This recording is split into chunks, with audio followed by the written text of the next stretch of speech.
Reimagining Success, Episode 37.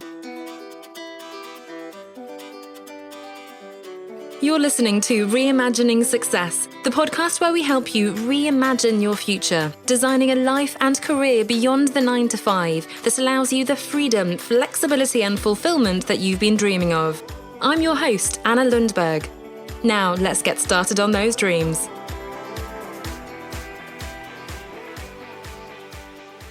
Hello there, and welcome back to the Reimagining Success podcast.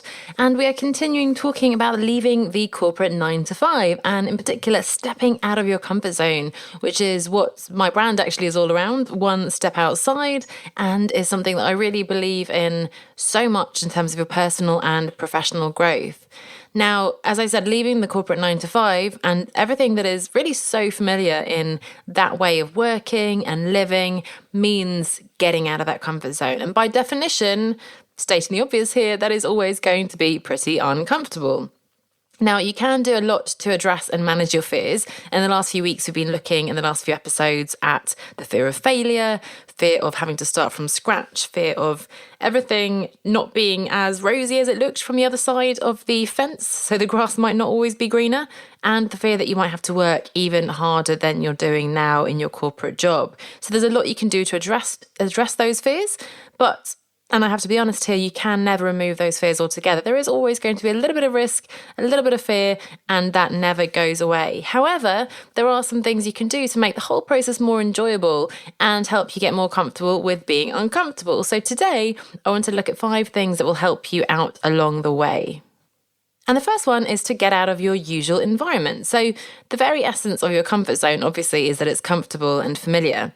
And everything in your life is set up to fit with how you're working and living right now. So that means your colleagues, your peers, your friends, your family, they all know you as you are now and as you have been so far. And it's very hard within that environment to feel free to think and feel differently because apart from the fact that you're holding on to this past or present identity, so is everybody else around you. And they might be just as afraid and just as concerned about these things, probably more so, and they're projecting those fears onto you, which isn't particularly helpful in this scenario. Now, one of the best ways actually to shake things up a bit is to travel.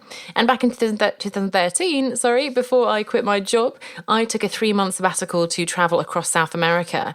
And by myself, everybody told me I was so courageous going off to travel in countries that didn't speak the language. It wasn't the most safest of places, I suppose.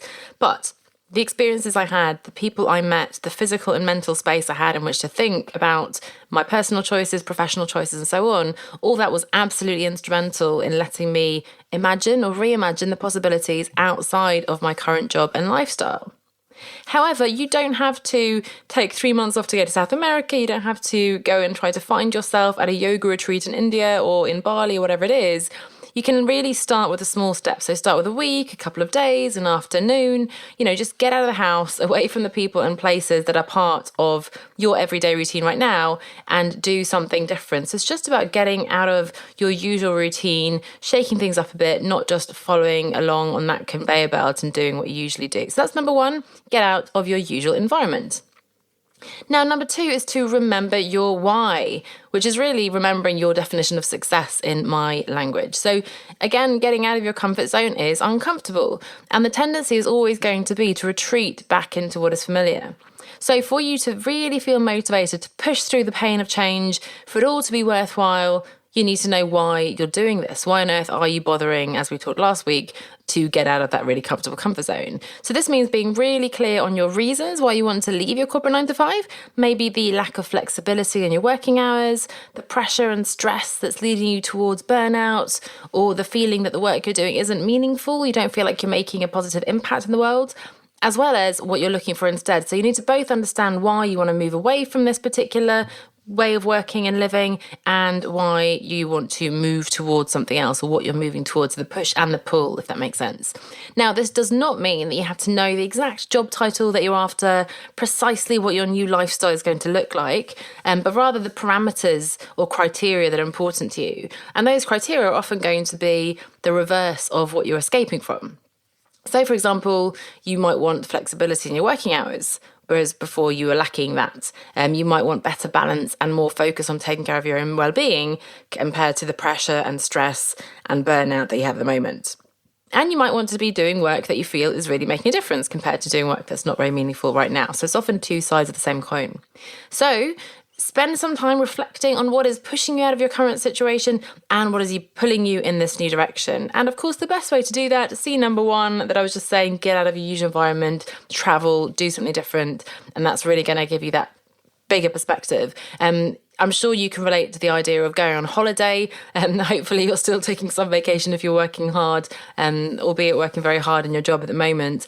And it's those moments when you're on vacation, when you have the opportunity to really sort of dream bigger, and you think, hang on, what if I took some time off? I could travel, I could start this business, I could do this, that, and the other. And then you come back to your job Monday morning, you're hit with that tsunami of emails and meetings and PowerPoint presentations and so on. So you forget all about that. But getting out of that situation again, whether it's a holiday, a weekend away, as we said before, is a perfect opportunity to really get clear on what your why is. Why do you want to escape and what do you want to escape to? Now, number 3 is consider the worst case scenario. So it is so easy to catastrophize and focus on all the things that could go wrong. From your position in a really comfortable job with a comfortable salary, you're inevitably going to focus on how leaving that job will involve, as we said the last few weeks, having to start from scratch, work harder than ever before, and ultimately face the possibility of failure. And these fears get bigger and bigger and make you doubt yourself to the point of unfortunately stopping you from ever doing anything about it, ever taking any action. But it's really important, I think, to face this head on. So what does that absolute disastrous worst case scenario really look like? What exactly would happen in that situation? How likely is that scenario? What could you do to mitigate the risk of it happening, so reduce the likelihood that this so-called worst case scenario will ever happen? And what could you do to prepare in case it did happen? What would you do if it did happen? So really thinking about, what is the worst case scenario? How likely is it? What's going to happen? How can you prevent it? And if it does happen, what can you do? And answering these questions might include things like looking at your financials, understanding the real situation of your personal expenses and savings, your support network, so maybe friends and family who can help you out either financially or, by giving you a sofa to sleep on or whatever that might look like. And also alternatives you can consider from a career perspective if this plan doesn't work out. So are you really going to be burning all the bridges, or are there other opportunities you might consider if this idea doesn't work out? So consider the worst case scenario, get it down in black and white so that you know what you're really dealing with. Then it's up to you to decide if you want to take the risk or not, but at least you know what that risk is, because it's so easy to let this theoretical big black cloud form above your head and prevent you from taking action. But if you really face this fear head on, understand what is the worst case scenario, then you can make a decision from a place of awareness and, really understanding the situation rather than taking it from a place of fear and ignorance, to be honest. Number 4 is get a support system in place. So speaking of getting support from your friends and family, again, your comfort zone is filled with people who are just as comfortable in their own lives and comfortable with how comfortable you are too.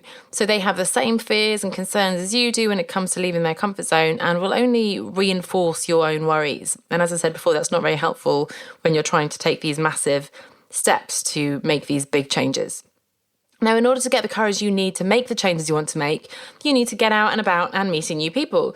And I want to be clear, I don't mean that you should turn your back on your friends and family, but you do need to seek out people who are out there doing different things. And you'll find that you're inspired, you feel more confident simply by being around these people who are doers, makers and shakers, whatever you want to call them. And if you find the right people, they're actually also going to support you both emotionally, cheering you on, encouraging you and so on, and maybe even more tangibly in your new projects. They might know someone who can help you out. They might become a co-founder with you. They might invest in your business. Who knows? They might connect you with someone really important. So getting those people around you, the people who have written books, who are going off traveling, who are running their own businesses, is absolutely critical to, first of all, help you to understand that it is possible. And then secondly, as I said, actually support you along the way. So look for local events, maybe a talk, a conference, a workshop, where you can learn more about whatever topic. But actually the topic isn't so important. It's more important that you're going to be meeting other people who are on a similar path to you. One of the first events I went to was an Escape the City event. If you're in the UK, you may have heard of Escape the City. 3 consultants who decided to leave their jobs, so very similar to myself and the people in my book, Leaving the Corporate 9 to 5. And actually the topic, the event at the time, wasn't that exciting or useful, I have to be honest. It was from a life coach or career coach at the time, 6 years ago, whatever that was. But the people I met, it was the first time I was in a room full of people who shared the same misgivings around the path we had been on so far, who wanted to escape that corporate 9 to 5 and who were working on planning their escape route. And that was massive. That was hugely instrumental in making me realise I wasn't alone and it was completely possible and feasible to change. So again, look for local events where you can meet other people who are on a similar path, and look for online groups. My Facebook group, of course, is a great place to start, the One Step Outside Facebook group. And you can find that by searching One Step Outside on Facebook or by going to onestepoutside.com/community. And again, you can meet like-minded people from around the world in my group looking at reimagining success and escaping that corporate 9 to 5 once and for all. So finally, number 5 is to take action. Now, the biggest problem, I think, with your comfort zone is that you're nice and cozy, staying exactly where you are. And even if you're not, in fact, so comfortable, because sometimes the comfort zone, ironically, is not very comfortable, the fear of the unknown paralyzes you and keeps you stuck there. So, contrary to what you might think, you shouldn't wait around for the motivation you need to take action. Often we sort of sit on our sofa, dum-de-dum-de-dum, hoping that inspiration, motivation will strike. And that's not going to happen. It's actually the other way around. Taking action is what creates motivation in the first place. So the best way to overcome your fears, break down obstacles, and start moving out of your comfort zone is to do just that, to get moving. Taking action, even just in the form of little steps, teeny tiny steps, will help to get you unstuck, will build your confidence and create momentum that's going to launch you out of your comfort zone into your new life. So this final one is about getting started. Do something, literally anything, to get yourself moving.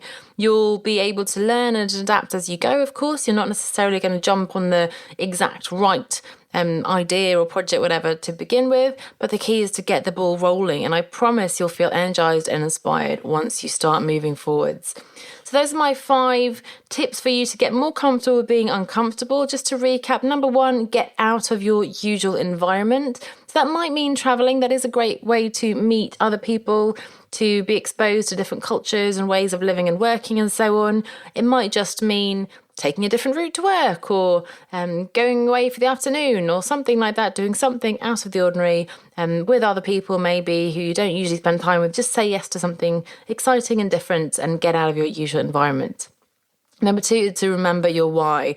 Understand why it's so important to you now to escape from this so-called corporate 9 to 5 and what you're escaping to. So you don't have to understand exactly what that new destination looks like, but a bigger framework of the kind of parameters, the criteria, and the framework for your new direction, the guiding star that's going to lead you in the right direction.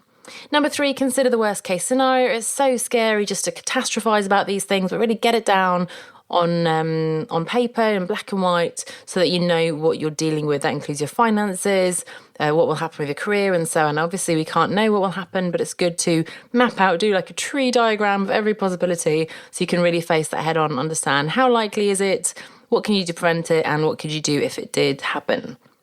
Number 4, get a support system in place. So surround yourself with those doers and movers and shakers and makers so that you feel inspired, enthusiastic, reassured that it's completely possible you're not alone. It can also mean surrounding yourself with mentors, role models, it might be peers, people doing similar things to you, doing very different things to you just to inspire you. And again, my Facebook group, One Step Outside, is a great place to be. So do join us over there in the community if you're not already part of that. And then finally, take action. Again, the best way to get out of your comfort zone, to get unstuck, ironically, is not to wait around to plan, to strategize, as much as I'm a fan of strategies and planning, but it's actually to do something, anything, and that gets you going. And it's much easier. I'm sure there's a quote there somewhere. It's much easier to change direction once you're moving than it is to sort of get the momentum going in the first place. So those are the 5 tips to get more comfortable with being uncomfortable. And again, I'd love to have you join us over in the One Step Outside community. We will be continuing talking about this idea of getting out of your comfort zone, leaving the corporate 9 to 5. So as ever, if you have any questions, suggestions, particular fears or concern that you want me to pick up on, either here on the podcast or over in the Facebook group where we do live trainings now once a month. We do the one-step workshop where you can submit your questions, vote for your topics, and get support on exactly what you want and need. So do let me know, and that can be anonymous, confidential. It doesn't have to be your name if you don't want it to be. But as ever, you can contact me at podcast@onestepoutside.com. That's podcast@onestepoutside.com. Or you can find me on any social channel that I'm on and message me there, and I'd love to have a chat with you. So thank you so much for listening. I hope you're enjoying this journey out of your comfort zone. And again, if I can leave you with one tip, it would be to take action, take that one step today, tomorrow, ASAP, as soon as possible, to really get the ball rolling, and you will find, I promise you, that you'll be feeling much more confident and inspired as soon as you start doing just that. Thank you so much for listening, and I'll talk to you next week. Bye for now. Thanks for listening to Reimagining Success with Anna Lundberg. If you're looking for support and encouragement as you begin to reimagine success in your life, then come on over and join us in the One Step Outside Facebook group. You'll find like-minded people who will cheer you on, as well as free training sessions and lots more. To join, visit onestepoutside.com/community, or just search for One Step Outside on Facebook. I'll see you over there.